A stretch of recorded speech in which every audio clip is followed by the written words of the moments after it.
The council chamber of Zix-9 had witnessed 1,000 verdicts over its millennium of existence, but none quite like this.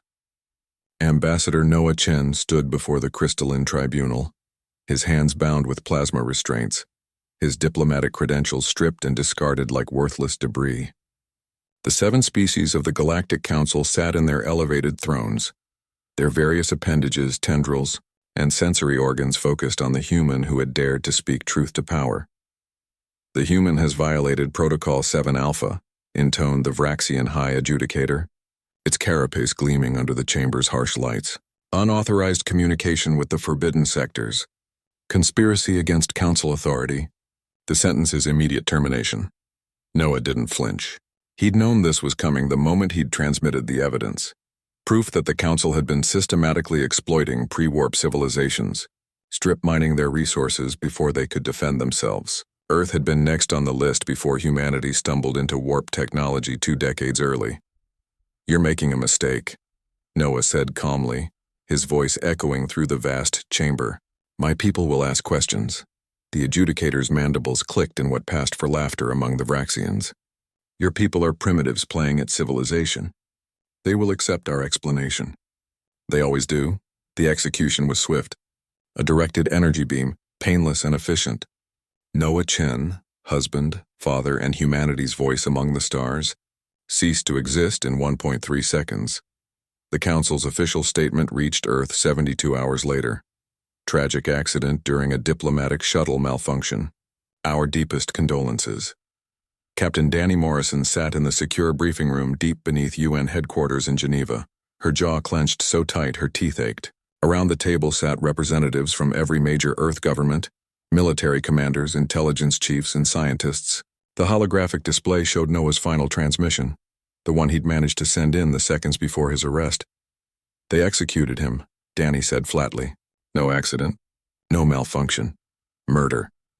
"We can't prove that," cautioned Ambassador Liu, the new head of Earth's diplomatic corps. Danny's eyes flashed. "Noah was my brother. I know murder when I see it." She stood, pacing before the assembled leaders. "For 20 years we've played by their rules. Bowed and scraped. Accepted their guidance on which systems we could explore, which technologies we could develop, which questions we couldn't ask. And when one of ours found out why, when Noah discovered they'd been treating sapient species like cattle, they killed him." "Captain Morrison," the UN Secretary General began, "we must be strategic. The Council has weapons that could sterilize Earth in—" "I know the odds," Danny interrupted.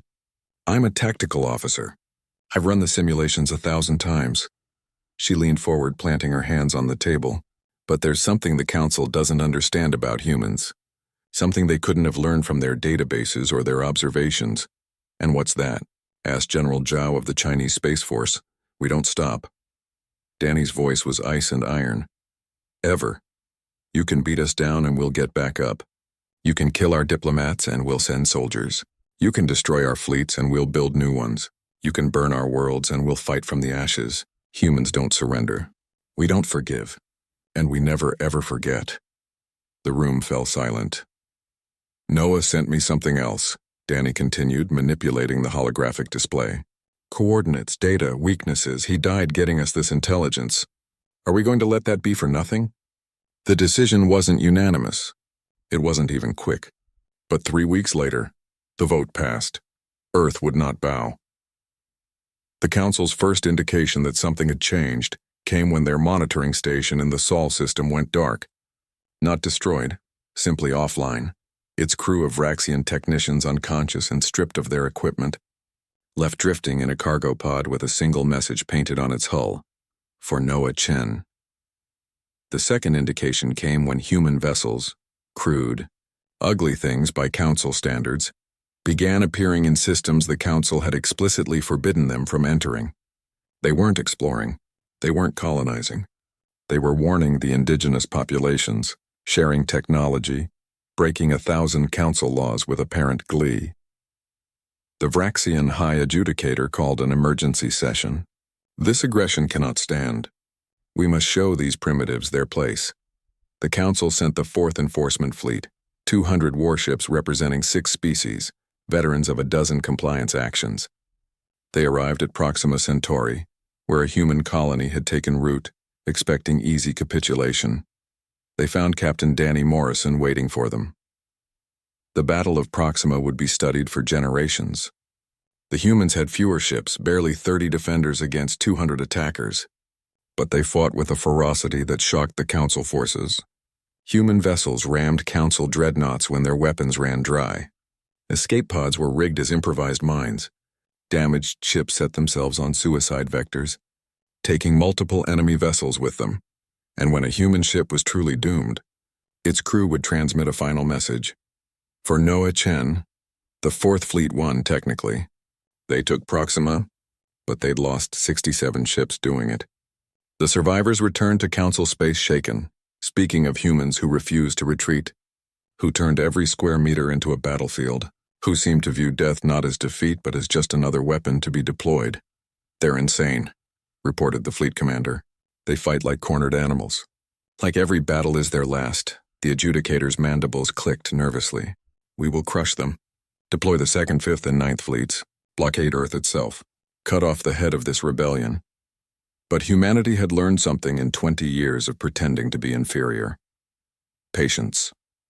While the Council gathered its forces, human ships slipped through their borders, delivering weapons and intelligence to other oppressed species.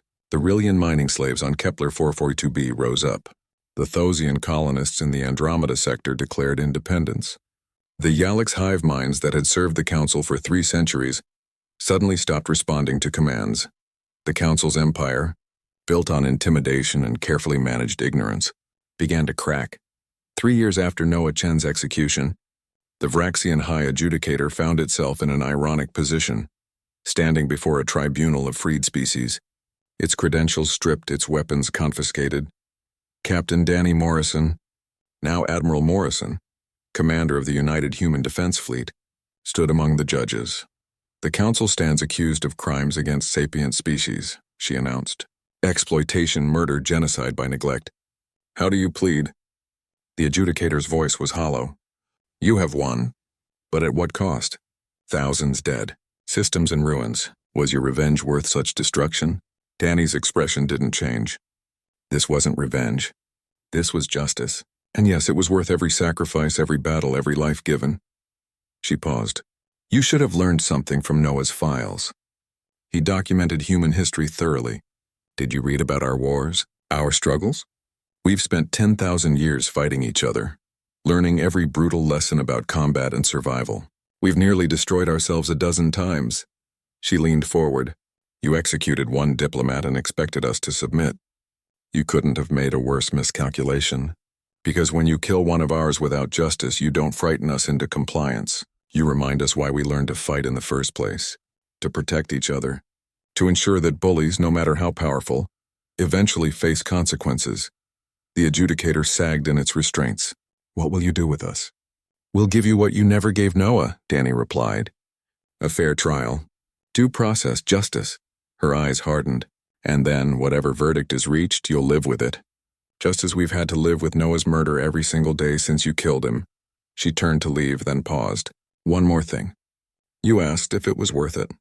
Every species you enslaved, every world you exploited, every person you killed, they all have names. They all mattered. Noah Chen mattered. And now finally, you'll be held accountable for every single one." The trial took 6 months. The verdict was unanimous, and humanity, having proven that even young species could bite back, returned to their exploration of the stars, forever changed, forever vigilant, forever willing to stand up when others needed protection. Because that's what humans do. They don't stop.